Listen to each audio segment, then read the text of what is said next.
know you could be the winner if you really wanted to, right? But the problem is you keep playing that what if game. What if it don't work? What if I fail? Nah, flip it. What if it does work? And what if you win?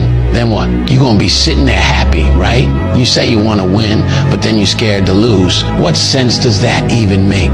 Look, you can't talk about wanting to win and then be scared of the risk.